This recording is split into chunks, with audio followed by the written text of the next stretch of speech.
Feche os teus olhos, oremos.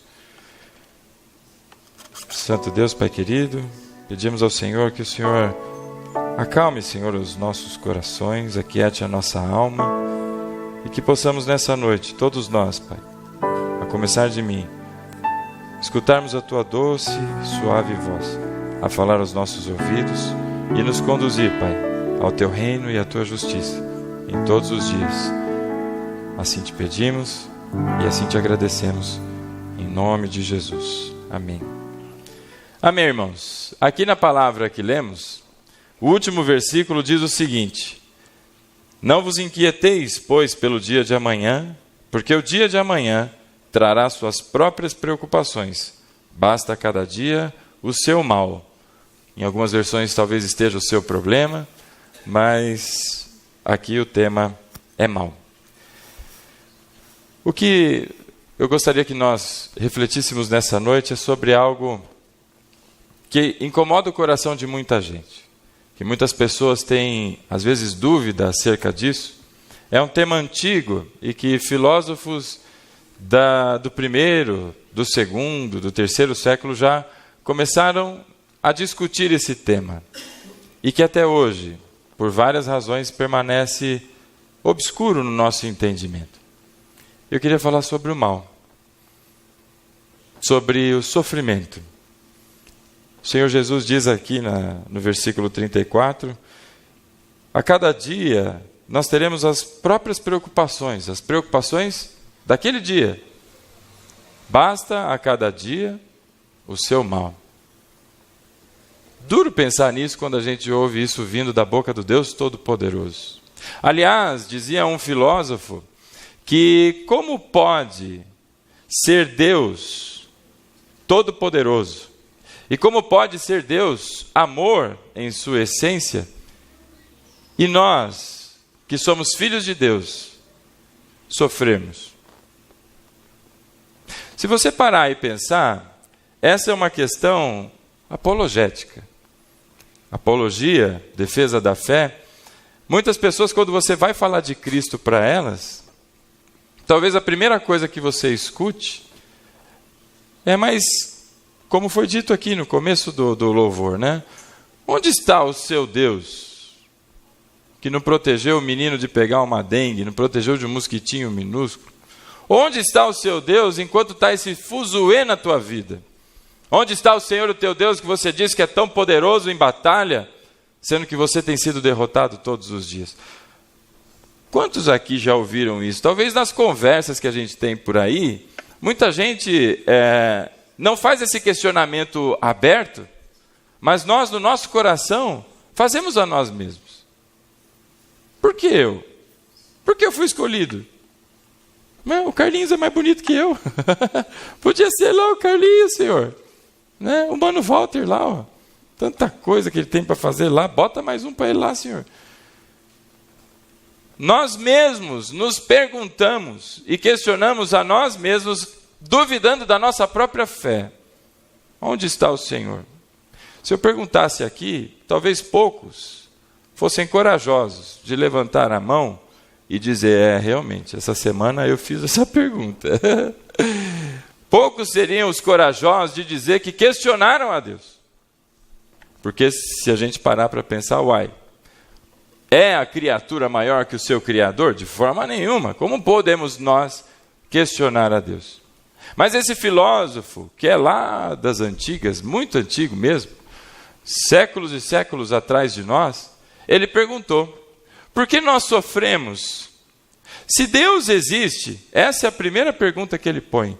Se Deus existe e é todo-poderoso, e Ele é amor, por que você sofre? Bom, vamos começar a pensar sobre esse tema, porque eu acho que a gente é muito menino em algumas coisas. A gente fica, não, porque alguém passa por uma situação e diz assim, olha, não, isso vai passar, meu irmão, em nome de Jesus vai passar. Sabe como é que se chama isso no mundo? Cristianismo, feijão com arroz. Não, mas essa doença você vai superar em nome de Jesus, Deus vai te curar e essas coisas vão passar. Sabe o que é isso, meu irmão? Cristianismo, feijão com arroz. Raso. Pessoas que precisam de experiências com Deus. Experiências profundas, que às vezes é no sofrimento, meu irmão. É ali na penúria, no momento mais duro da tua vida, que você finalmente abre os olhos e enxerga Deus.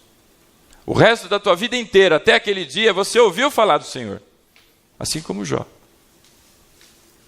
Mas é ali, talvez no momento mais duro da sua existência, que você escuta a doce voz do Senhor a falar com você.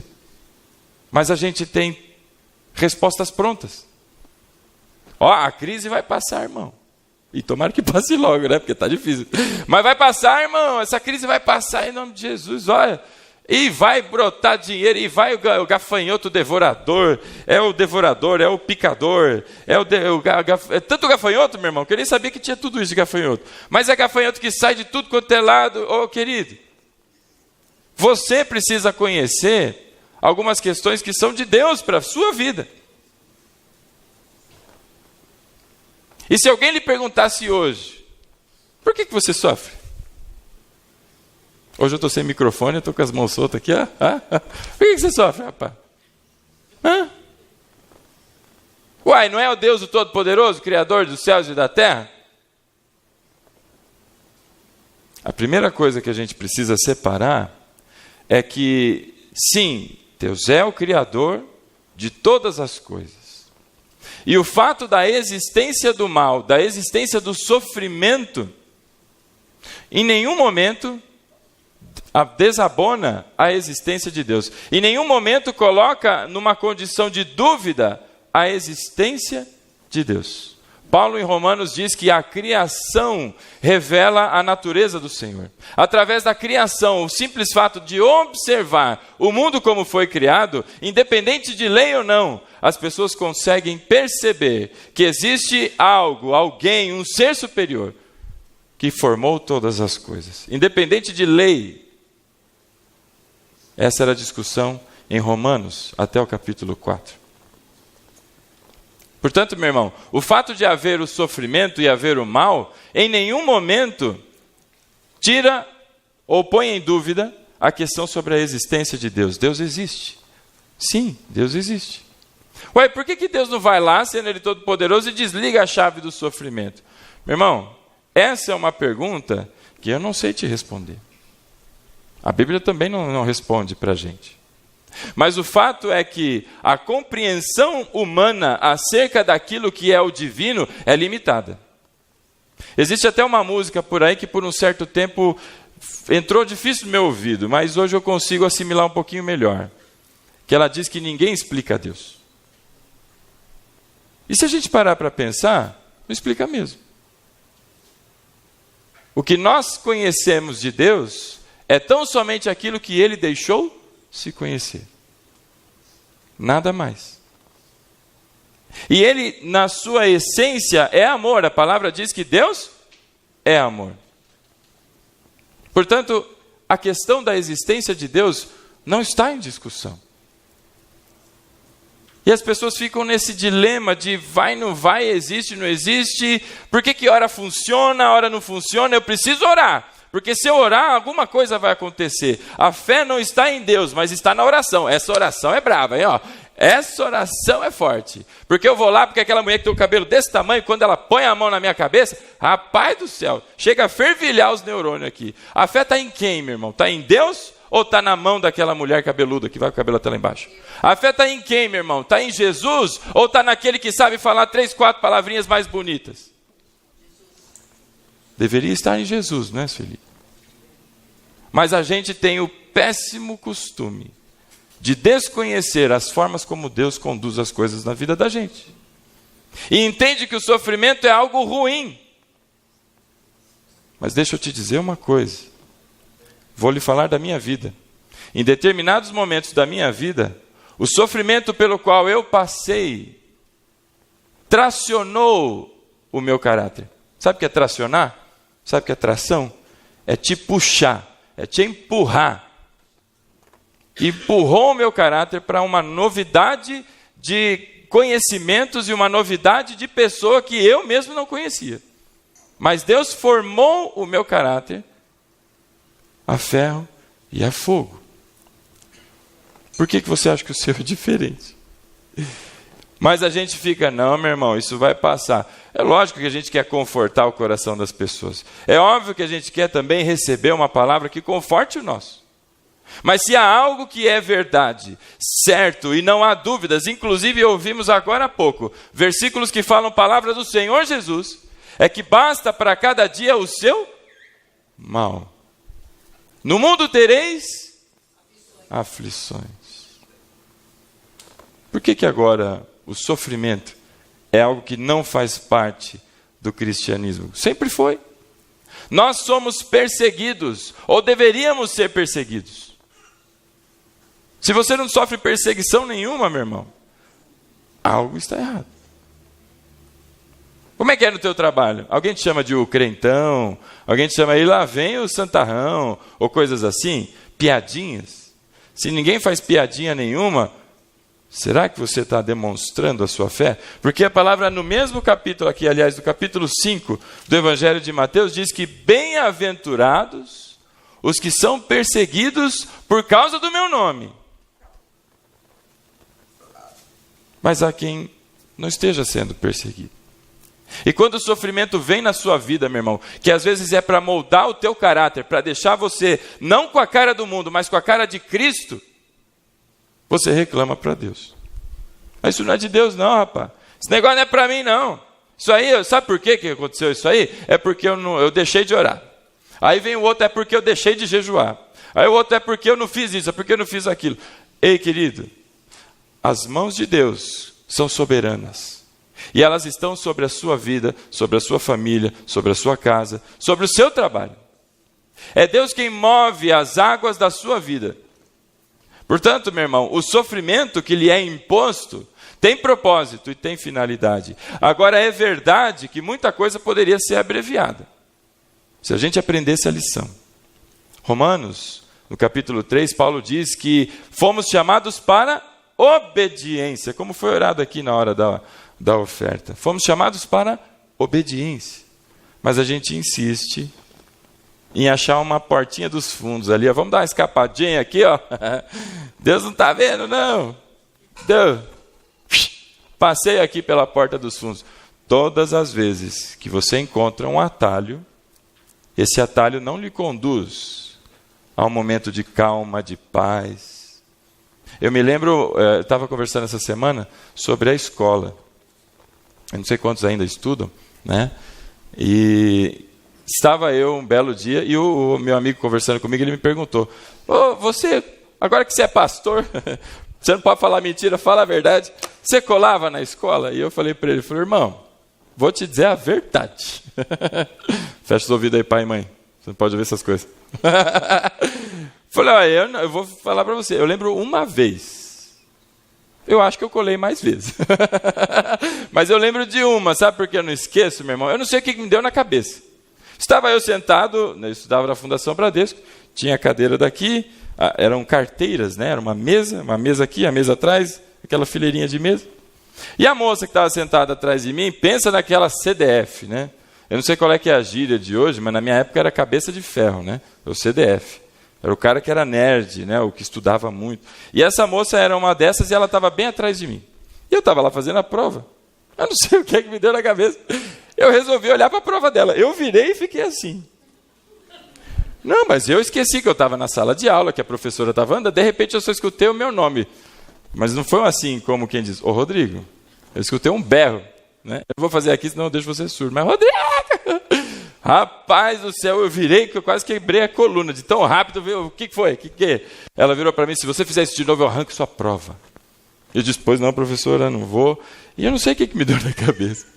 Mas eu tentei achar um atalho e tomei uma bela de uma correção. Mas poderia ter tomado uma pior, ter tomado um 0.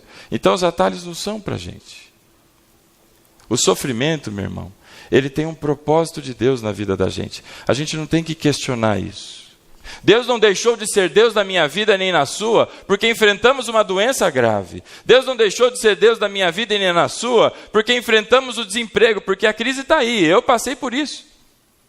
Não somos menos ou mais diante de Deus porque temos ou não temos problemas. O fato é que todos, na sua medida, e essa medida quem dá é Deus, vai sofrer, é natural. Se o nosso mestre, o Senhor Jesus, para que nós tivéssemos vida hoje, passou pela cruz do Calvário, enfrentou 3 anos, meu irmão, mostrando o caminho para pessoas que não tinham a mínima condição de compreender as palavras que ele dizia ali, passou por toda aquela situação na paixão de Cristo, a sua paixão até a hora da morte, tendo sido cuspido, tendo sido agredido com pedras, com mão, com pontapés e uma série de coisas. Por que você acha que você, sendo descendente do novo Adão, não daquele velho Adão, como diz também lá em Romanos, né? Porque através de um homem o pecado entrou no mundo, também através do sacrifício de um único homem, e esse é o novo Adão, nosso Senhor Jesus Cristo, também superabundou a graça. Por que você acha que nós não passaríamos pelo sofrimento? Então, essa questão não é o que você deve trazer diante de Deus. Mas há outras coisas. Existem coisas diferentes que devem nortear a nossa cabeça. Portanto, o fato de Deus ser amor, e assim a Bíblia o descreve, e a existência do mal serem paralelas, não existe em nenhum momento contradição. Porque na cabeça da gente esse negócio não funciona. Como é que pode? Deus é amor, mas existe o mal. Deus é o Todo-Poderoso e é amor, e permite que o mal se propague por aí. Contradição, meu irmão, é uma coisa que no mesmo contexto é dita, é afirmada e negada logo em seguida. Como se eu dissesse, eu estou aqui e não estou aqui. Como se eu dissesse, aquele peixe não é um peixe. Como se eu dissesse, o André é a Fabiana. Aí faz sentido, né? Mas enfim. Porque eles são casados, viu, irmão? Só para deixar claro aí quem não sabe. Isso é contradição. Quando a gente diz algo, afirma algo e contradiz ao mesmo tempo. Mas existe algo chamado antinomia, que é quase uma contradição. São duas verdades que convivem juntas, num único lugar, num único contexto, mas que, pelo simples fato de existirem, elas geram uma tensão que parece uma contradição, mas não é. É como se eu dissesse a você aqui, Jesus é Deus. Essa é uma verdade. E digo a você, Jesus é homem. Jesus veio como homem. Essa é outra verdade. Isso não contradiz uma outra coisa, mas isso gera uma tensão na cabeça de alguns. Como pode ser Deus e ser homem ao mesmo tempo? São duas verdades que estão ali juntas. O simples fato de Deus ser soberano e presente não faz com que ele seja menos poderoso ou menos amoroso, porque existe o mal. Porque tem gente tentando responder essa pergunta, por que a gente sofre? E diz, não, olha, Deus está trabalhando na vida da gente. Deus não é como se Deus tivesse sido pego de surpresa, né? Aconteceu esse mal, lhe sobreveio, e aí você diminui um atributo de Deus. A sua onisciência. Não, Deus não sabia que isso ia acontecer comigo. Você está tentando ajudar Deus, né? Você está tentando fazer com que Deus se saia bem dessa resposta, e não, Deus não sabia. Ou por outro lado, não, Deus é extremamente amoroso e se compadece da gente. Pois é, por que ele não resolve o problema do mal? Então, é porque ele tem mais coisa para fazer, são respostas que não conseguem se comunicar. Isso, meu irmão, são questões que no conhecimento que Deus nos deu acerca dele mesmo, são reduzidas. Por isso eu lhe digo, eu não sei. E se alguém aqui vier e disser, eu sei, ai que medo. Porque dá medo dessas respostas esquisitas, né? Outras pessoas vão dizer, não, Deus vem trabalhando, né? Mas Ele precisa de tempo. É como quem diz, Deus não pode. Eu tenho coceira no ouvido quando eu escuto Deus não pode. Quem diz que Deus não pode? Deus pode todas as coisas. Ah, Deus não pode fazer isso enquanto você não fizer aquele outro. Quem falou? Quem falou? Se Ele quiser, Ele vai e faz. Então, cuidado. Porque a gente está fazendo com que Deus seja menor, na sua outra característica, que é a sua onipotência. Deus é o Todo-Poderoso.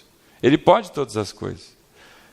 Portanto, essa questão, ela não é resolvida no campo aqui da ciência, de modo que a gente consiga expor determinadas coisas. O fato é que Deus continua sendo Deus, Todo-Poderoso, soberano, amor na sua essência, e sim, o mal existe e convive de uma forma que a gente não entende muito bem, não. Por isso disse Jesus, por que você está ansioso? Por que você está preocupado com o que você vai comer? Por que você está preocupado com o que você vai vestir? Com o que você vai beber? Você está vendo os passarinhos aí, rapaz? Não planta, não colhe, não bate cartão, né? Não ouve um chefe pressionando, isso e aquilo, e eles não são alimentados. Por que você está ansioso? Para cada dia basta o seu mal.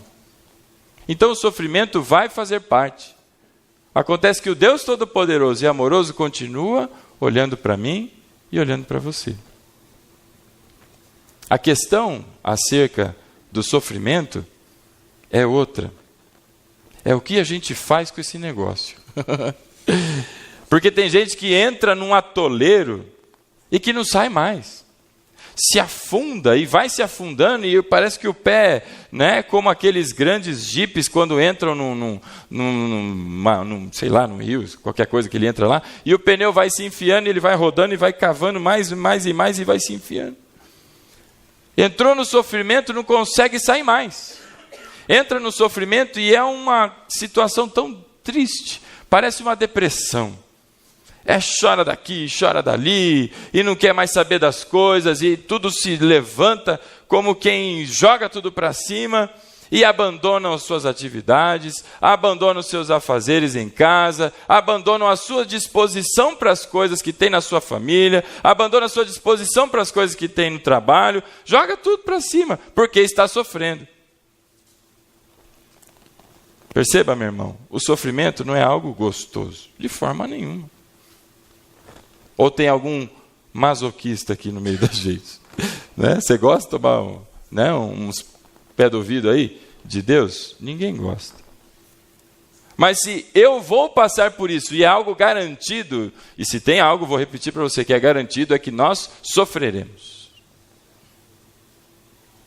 Ao passo em que o dia que estivermos com Cristo na glória, lá não. Lá a Bíblia diz que não tem choro, não tem ranger de dentes, não tem chefe chato, não tem imposto de governo, que não sei o quê, que no meu governo vai pagar imposto, tem nada disso, mas é lá. Nós já somos daquele reino, aquele reino já é nosso segundo Cristo, mas ainda não estamos lá. E enquanto não estamos lá, o que nos resta é uma missão aqui nesse lugar. E o exercício e o cumprimento do nosso ministério aqui implica em sofrimento, meu irmão. Implica em sofrimento. Então a questão não é se sofre ou se não sofre, mas é o que faz com isso. Você vai se enfiar num quarto escuro e não sair jamais, se trancar para o mundo e para todos, se fechar enclausurado porque você é o pior dos piores cocozinhos que existe. Não, meu irmão. Iguais a você, ou talvez piores que você, tem outros e outros muitos. Aí agora vem aquele irmão, né? Ah, que bom que... A questão não é sofrer, é saber quem está sofrendo mais. Né? Tinha uma moça lá, uma diretora lá da onde que era? Não sei. Ela dizia, a questão não é você estar com o seu número ruim, negativo. é você não ser o pior. Porque o pior vai para alguém aí, a direção vai toda para ele. Mas se você está ruim, está todo mundo ruim, está tudo beleza. Então vem aquele que começa a comparar. Ele está sofrendo mais. Aí quando você vê alguém sofrendo, é igual os discípulos perguntaram para Jesus lá, né? Mas o que foi que aconteceu com esse aqui? Foi o pai ou foi a mãe? Quem foi que pecou para ele nascer cego desse jeito? Hein? O que a gente pensa? Está em pecado, né? Ah, está sofrendo? Ih, irmão, está em pecado aí. Está sofrendo muito? Nossa, o pecado do irmão é brabo. E começa. Vou tirar outra questão aqui sua. Você é tão pecador quanto eu. Você está exposto às mesmas questões que eu estou. Então não é por aí, não. Sofreremos todos. Agora, o que você faz com isso? Vai, pastor, eu não sei. Olha, meu irmão. A palavra de Deus nos orienta, primeiro de tudo, a não sermos ansiosos. E eu acho que todos sabem o que é ansiedade, mas eu acho que vale recapitular aqui. Ansiedade, em outras palavras ou em outros termos, é o medo. É o medo de que tal situação possa acontecer. Uma coisa é medo. Medo é o medo porque tem um bandido, entrou aqui, está armado, e isso aqui nós estamos com medo do bandido. Outra coisa é a ansiedade, que é o medo da possibilidade do bandido entrar aqui e render todo mundo. Isso é ansiedade. É o medo de alguma coisa que possa vir a acontecer. E aí Jesus vira para mim e para você e diz, por que vocês estão ansiosos? Lançai sobre ele, diz a palavra, toda a vossa ansiedade. Então começa dali. Segundo ponto, os piores momentos da vida da gente são os maiores momentos de proximidade que temos de Deus, com Deus.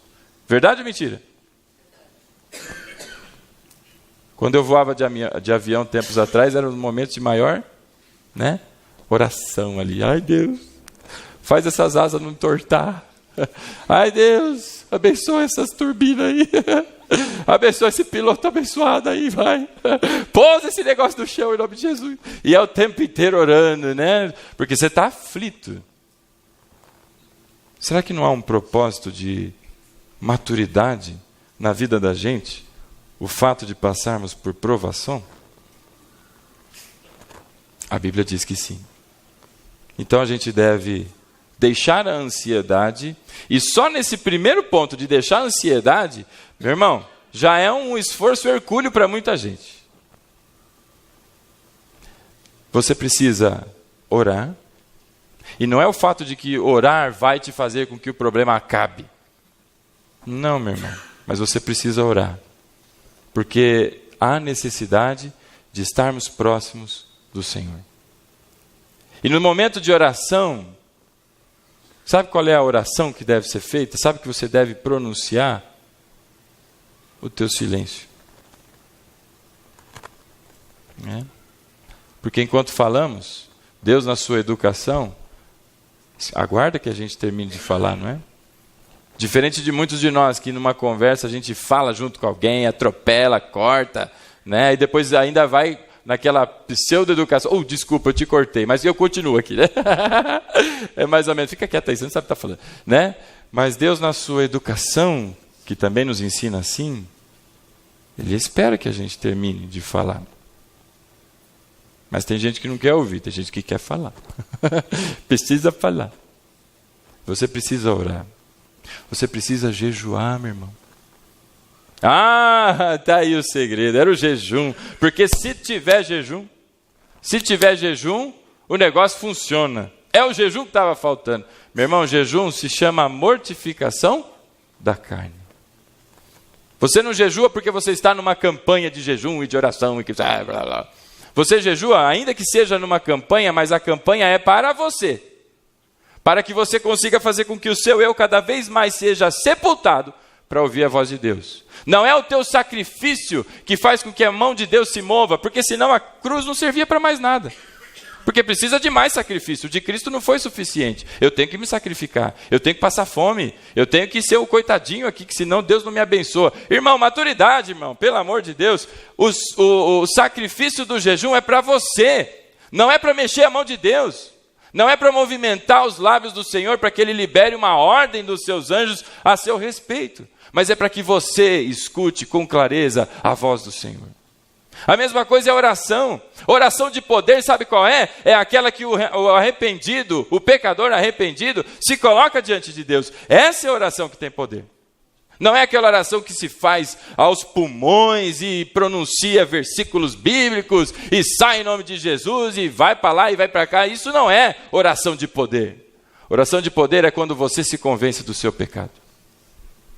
Isso é oração poderosa. Isso salva a vida, meu irmão. Isso livra você de muitas e muitas outras situações. Isso tem poder, o sangue de Cristo, que se manifesta na vida de todo aquele que se arrepende. Isso tem poder. Então você tem que orar sim, querido. E tem que jejuar.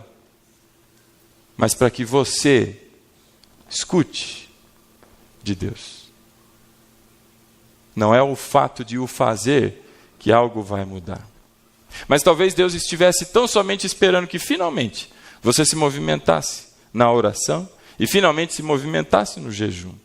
Para mortificar a sua carne.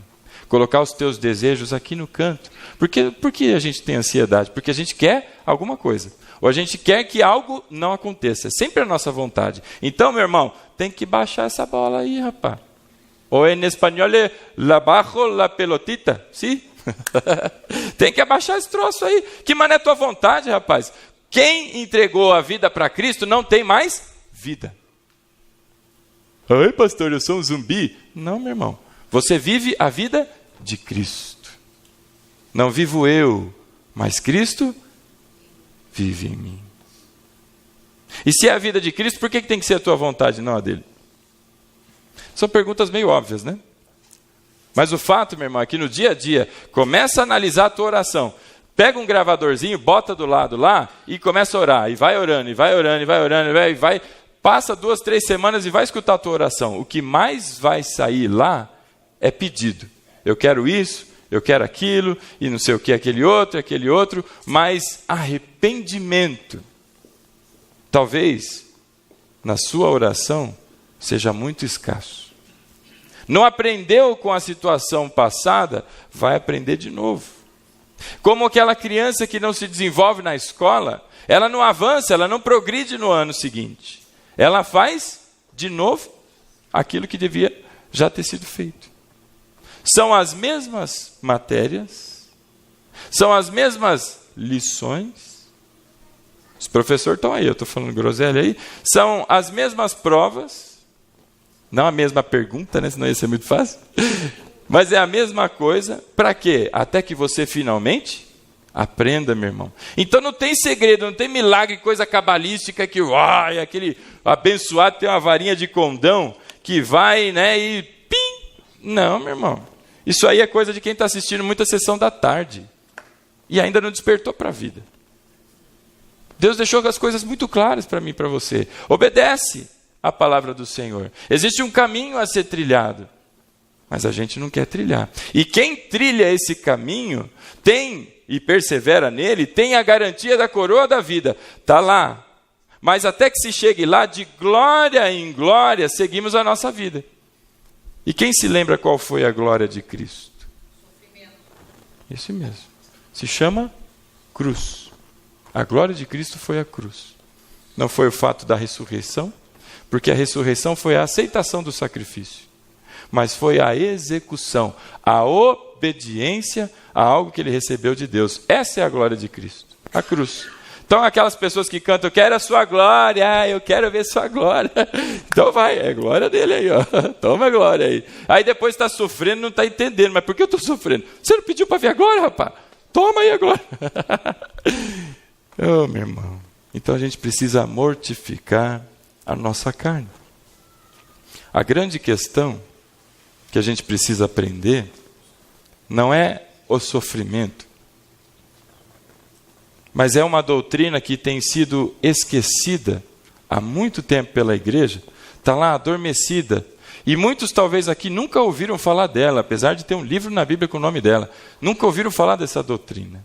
E sabe por que nunca ouviram falar? Porque tem louvor que diz, por onde eu for a tua bênção me seguirá, onde eu colocar as minhas mãos prosperará. E a outra diz que, como é que é? Fala a musiquinha aí, que fala aí da vitória, que não sei o que lá de vitória e tudo mais. É isso aí. As pessoas estão ouvindo uma teologia furada. De que crente não sofre derrota, de que crente é por cabeça, não é por cauda, e um monte de coisinha assim, e vai, isso vai entrando na tua cabeça. Por mais que você conheça a Bíblia, meu irmão, esses troços vai entrando assim, ó, rapaz, e se enfia, sai até pelo nariz. E forma uma mente na gente. A doutrina que eu me refiro aqui, talvez muitos não concordem à primeira vista, mas é a doutrina da lamentação. Pois é. Quando a gente sofre, a gente tem o direito e tem o dever de se lamentar. Ô louco, pastor, vim aqui para ouvir a palavra de Deus e você está dizendo que eu tenho que ficar me lamentando por aí? É, meu irmão. É isso aí. Lamento é uma coisa, murmuração é outra. Murmuração, você sabe o que é, e a Bíblia está cheia lá, né? Vai lá, o povo de Deus acabou de ver, né, os sinais e prodígios que Deus fez lá no Egito, saiu daquele lugar de escravidão depois de tantos anos ali de sofrência, né, como se diz aí, e abre o mar e os caras passam pelo mar, vê tudo aquilo lá e eles viram para Deus e falam: pô, meu, você me tirou de lá para me fazer morrer aqui nesse deserto? Isso aí é murmuração. Você me tirou lá do pecado para trazer aqui que eu não posso nem, né, sei lá, escutar aquele funkzinho lá. Funk nem é música, né, meu? Deus me livre. O funk, vocês sabem qual funk eu estou falando, né? Tem alguém que ouve funk aqui? Graças a Deus, né? Isso é murmuração, não é lamento. Ô louco, Deus, justo eu, tudo comigo, e eu oro, e eu faço, esse negócio não acontece, e vai, e que vem e tal. Isso é murmuração. Agora, lamento, meu irmão, estava nas palavras do Senhor Jesus. O Senhor Jesus lamentou, que blasfêmia. Não, está na sua Bíblia. Vai procurar depois lá. Pois é, quem se lembra do episódio da cruz? Várias coisas foram ditas por Cristo enquanto ele estava na cruz. Dentre elas, houve uma lamentação. Quem se lembra qual foi? Deus meu, por que me desamparaste ou me abandonaste? O que é isso, meu irmão? Lamento. Perceba como Cristo começou. Deus meu. Lamento é coisa para crente, meu irmão. Para quem não perdeu a fé. Murmuração é para quem já se desviou do propósito. Murmuração é para quem esqueceu a palavra de Deus. E está lá confrontando Deus, e por quê? E talvez Deus olhasse com aquele olhar de um pai ali, talvez triste por ver o filho tão infantil, mas já é tão maduro na vida, ou deveria ser, e é tão infantil.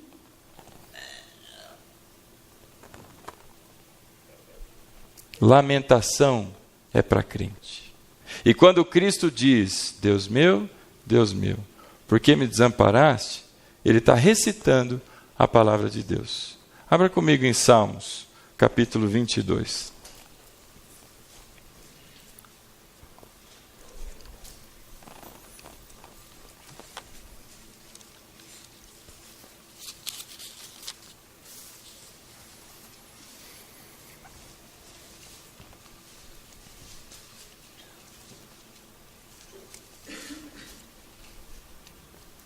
Capítulo 22 do livro de Salmos.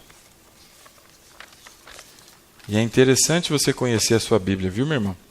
Porque aí essas atitudes que às vezes sobrevêm, você rejeita. Rejeita em nome de Jesus, fala, sai daqui, espírito de infantilidade. Ou como fez Cristo, ré do pé Satanás. Sai daqui, pensamento demoníaco. Capítulo 22 do livro de Salmos, de 1 a 3. Diz lá, Deus meu, por que me desamparaste? Por que estás afastado de me auxiliar e das palavras do meu bramido? Pode avançar, Cleiton.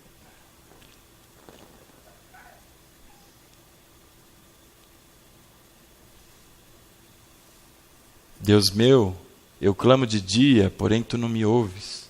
Também de noite, mas não acho sossego. Versículo 3.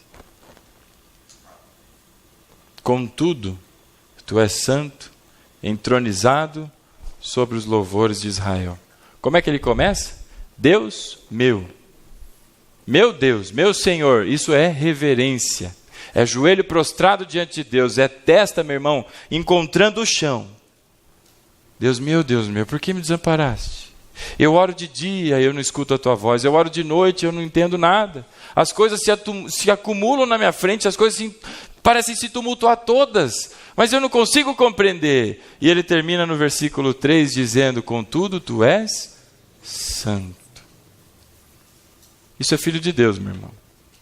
Agora eu vou te dizer o que não é filho de Deus. Ô, louco, pastor, essas coisas que acontecem comigo, e porque não sei o que, aí você tira o choro e tenta, né? Você já viu aqueles videozinhos de um sujeito bêbado falando, e os caras tentando colocar uma legenda embaixo, né? Sai cada coisa, porque só sai som esquisito lá, né? Às vezes a minha oração e a sua oração é como bêbados falando, meu irmão. A gente não sabe do que está falando. Está lá dizendo qualquer coisa para Deus. Não murmure, meu irmão, lamente-se diante de Deus. Você tem que abrir o teu coração e expor a Deus os teus sentimentos. Não há nada que você diga a Deus que vai deixar Deus de cabelo em pé, meu irmão. Deus sabe a palavra que vem na tua boca antes de que ela suba à boca. Ainda a palavra não chegou à minha boca, mas tu já conheces, Senhor. Se eu me esconder no mais alto dos montes ou no mais baixo dos vales, no meio do mar, onde for, não encontro lugar para me esconder do Senhor. Por que você acha que você vai assustar a Deus com aquilo que está dentro do teu coração? Esse tipo de oração é conhecido como oração suja. Sabe o que é oração suja? Diferente da oração limpa, né? Ajudou? Oração limpa, sabe qual é? Senhor, obrigado, Pai, pelo sofrimento. Obrigado, Senhor, por me fazer 35 pontos na minha perna. Obrigado, Senhor, porque a vida está difícil, eu não tenho dinheiro para comprar leite, pão, mas louvado seja. Isso é oração limpinha. E olha, Deus te conhece, meu irmão. No fundo do coração você está querendo, como um vulcão ali, está querendo explodir. Exploda na presença do teu Deus. Não murmure. Não seja moleque diante de Deus, infantil, mas seja filho de Deus, como foi Jesus. Deus meu, por que me desamparaste? Coloca na presença de Deus tudo que está sentindo no coração. Coloca na presença de Deus as dores que tem lhe afligido. Hoje pela manhã eu estava conversando com uma pessoa, não estava entendendo muito bem o propósito da conversa, e a conversa estava indo. De repente, num determinado momento, como quem muda de canal, entrou um tema que eu não estava esperando. E começamos a conversar, e ali ela começou a expor um sentimento e questões pessoais, e ali de uma conversa simples se tornou um aconselhamento. A gente não entende os propósitos das coisas, mas isso precisa ser colocado diante de Deus. Deus precisa que você coloque para fora. Se livre dessa sujeira. É oração suja mesmo, meu irmão. Dizer: Deus meu, está difícil, Senhor. Tem sido sofrido os meus dias, eu tenho orado de dia, eu tenho orado de noite. Incessantemente eu não consigo ouvir a tua voz. Mas não murmure, meu irmão. Coloque diante de Deus as questões que você tem. Isso é lamentação. Você deve se lamentar, meu irmão.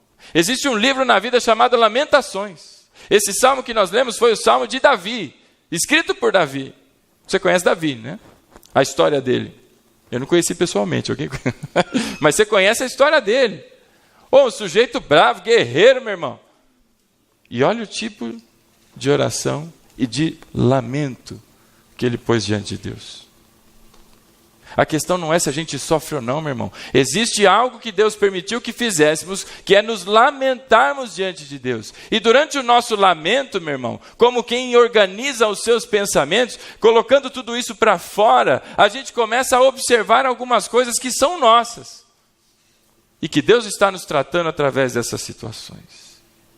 Mas enquanto está lá preso, está lá retido, meu irmão, aquele negócio é uma bombinha atômica. E vai chegar um momento que ela explode. De um jeito ou de outro, ela vai sair.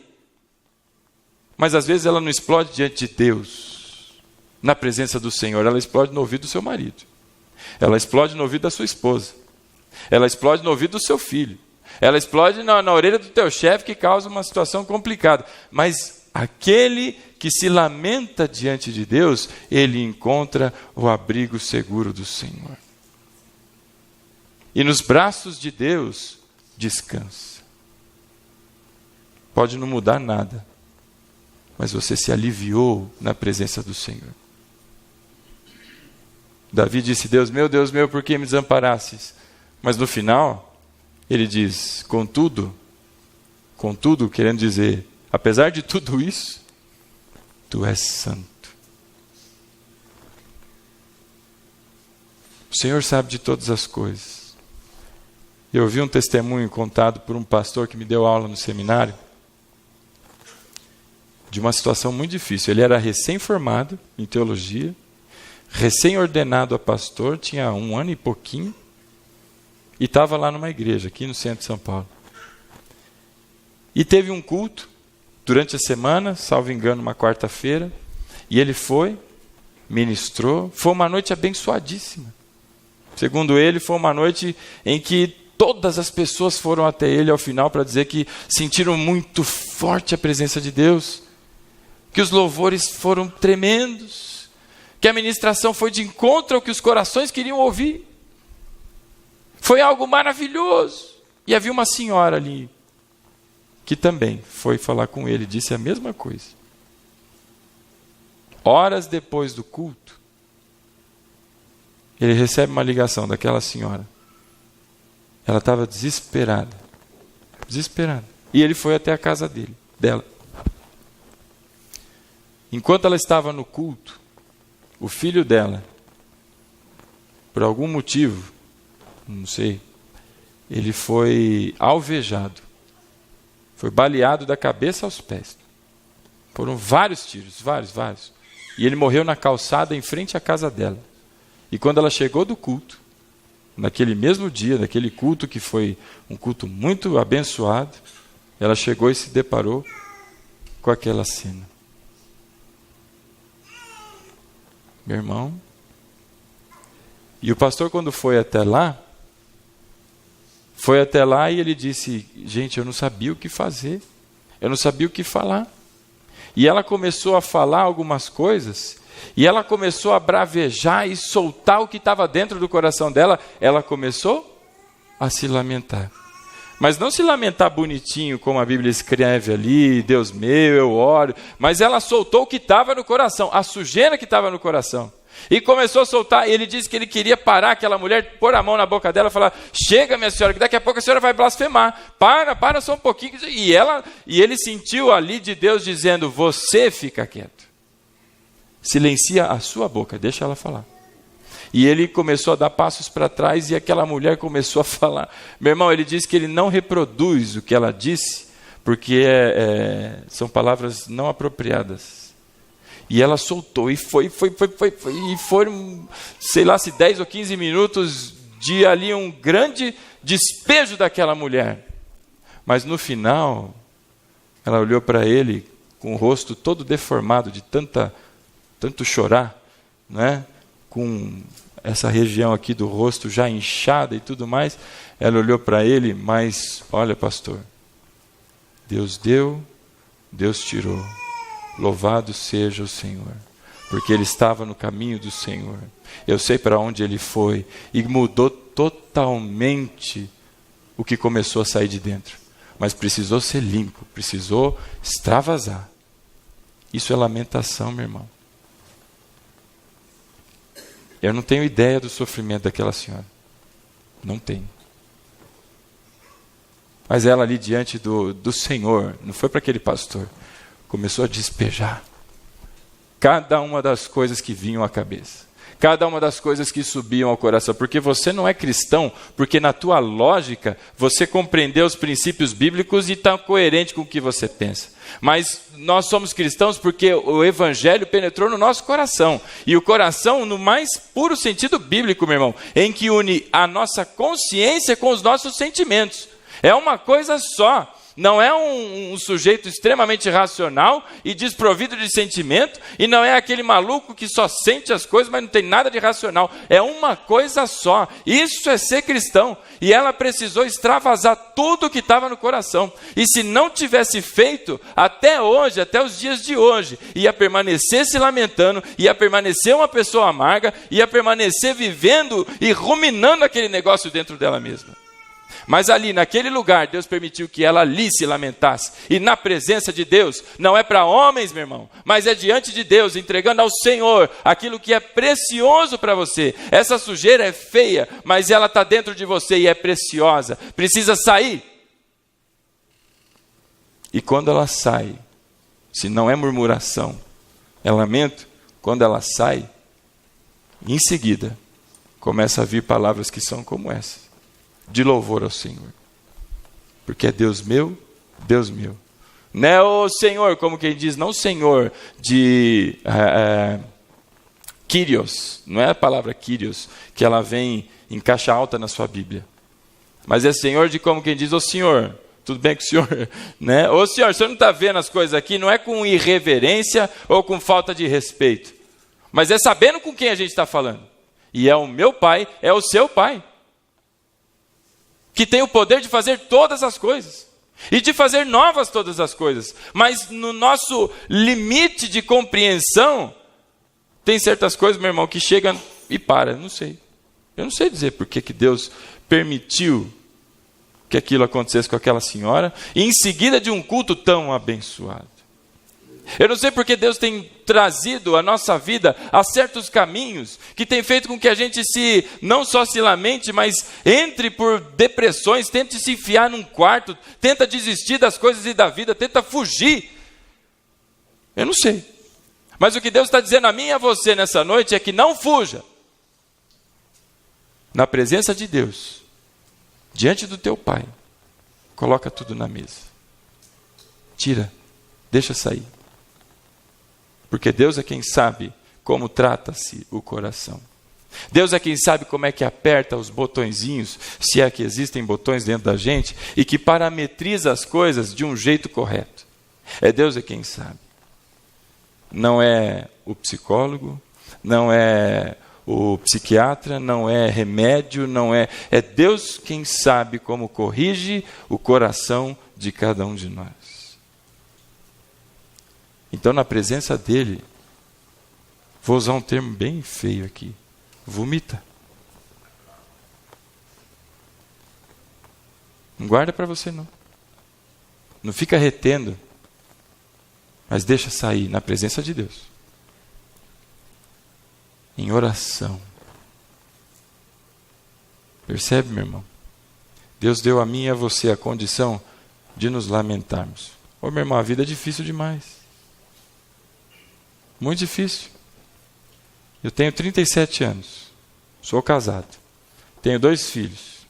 Perdi emprego recentemente. Deus abriu uma outra porta. Nessa outra porta já estou enfrentando um monte de dificuldade. Hora é o casamento, hora é as crianças, hora é o trabalho, hora é o carro, que na hora que menos pode dar problema, porque as contas estão lá justas e já não estão faltando. O carro vai lá dar um pipoco, você fala, meu, não é pro Sérvio, né?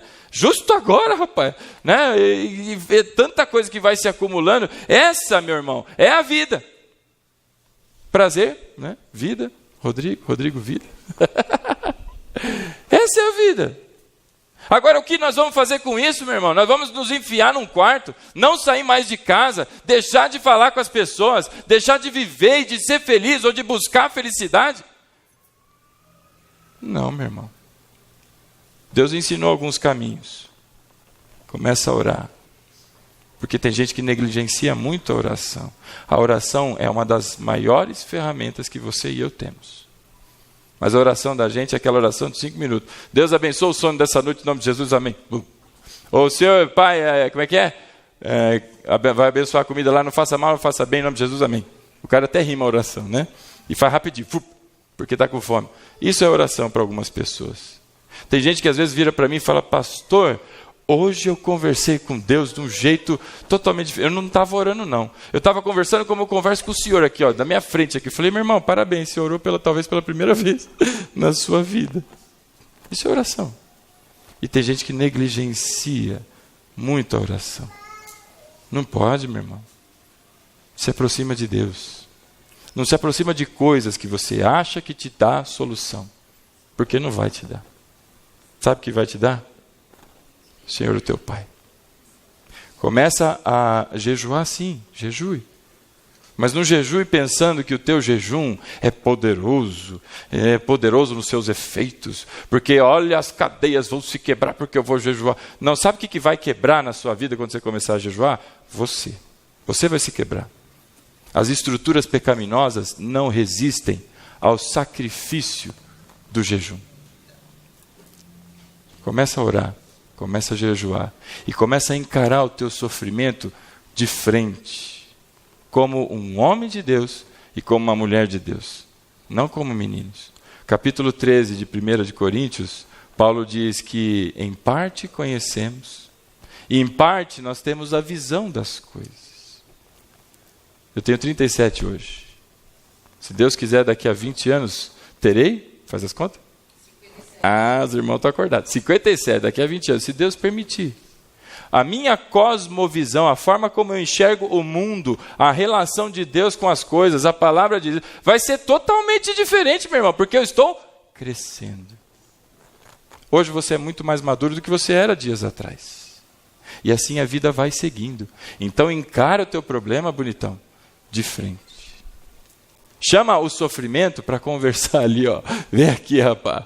Agora é eu e você, né? E vai diante de Deus e bota para fora.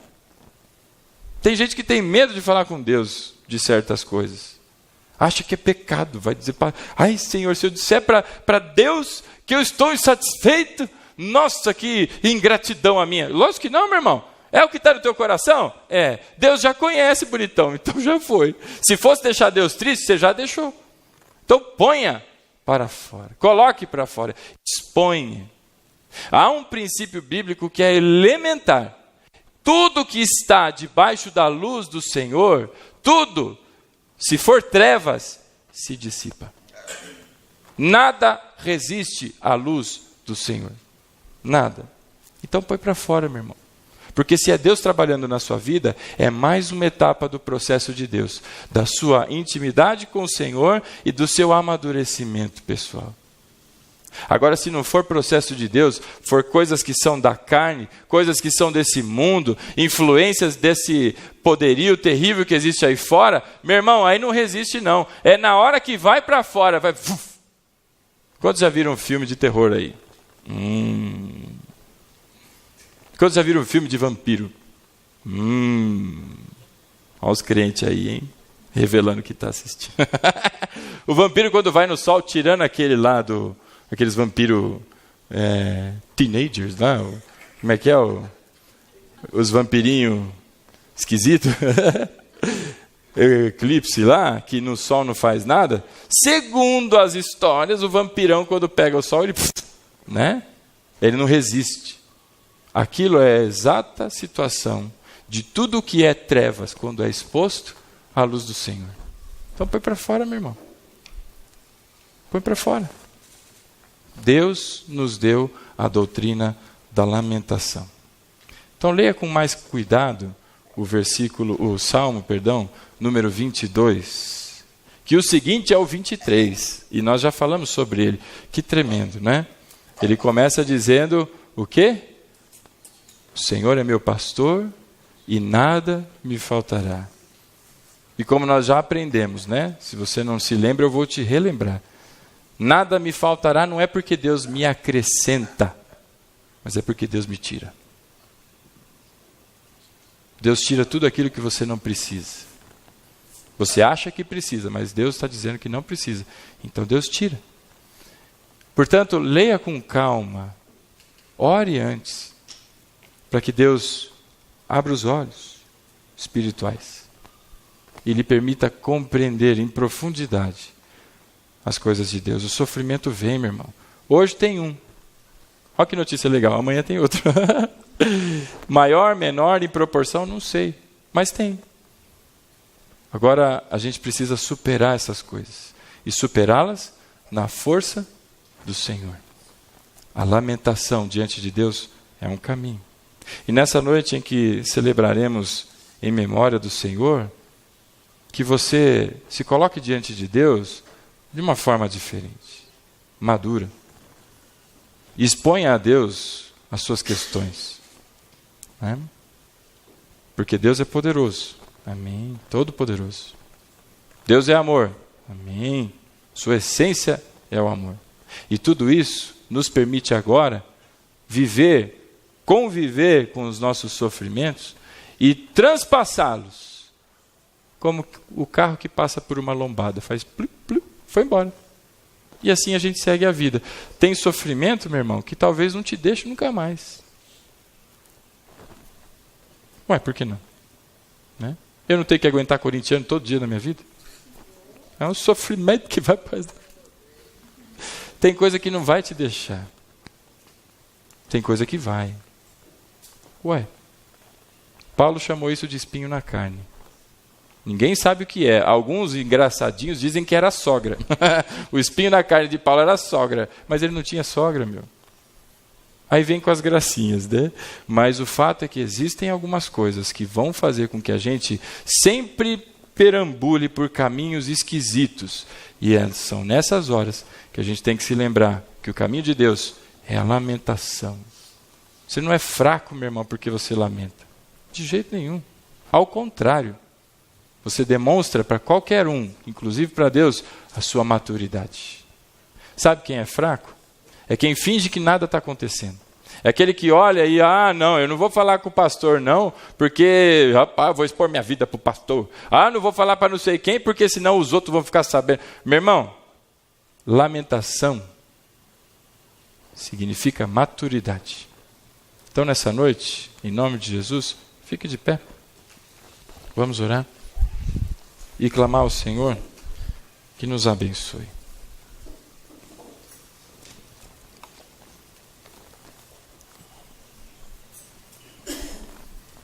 Eu convido você a fechar os teus olhos. Aí onde você está. E na sua capacidade de recuperar situações da vida, que o Espírito Santo lhe ajude a trazer à memória todas as coisinhas que você guardou para você. Todas as coisinhas que não lhe servem para nada além de um grande peso, mas que até os dias de hoje você tem carregado com você. Isso tem lhe feito tão mal. Isso tem afundado a sua autoestima. Isso tem feito você se sentir a pior das piores pessoas. Mas Deus olha para mim e para você nessa noite e te lembra o quanto você é amado. O amor de Deus por você é tão grande, meu irmão, que movimentou o seu único filho a passar por um sofrimento tão grande por mim e por você. E nessa noite, em nome de Jesus, que tudo isso que está aí, sendo relembrado agora, passando como um filme na sua mente, da maneira como você tem observado todas essas questões, que Deus te liberte nessa noite. Que Deus lhe permita quebrar essas estruturas malignas de pecado, de murmuração. Mas em nome de Jesus, que aos pés da cruz, o seu lamento seja depositado ali. Converse com o seu Deus enquanto eu oro aqui. Exponha para Ele aquilo que tem afligido o teu coração. Hoje é noite de libertação, meu irmão. De se livrar das garras, da culpa do passado. E mergulhar no oceano de graça que Deus coloca na tua frente. Pai querido, Santo Deus,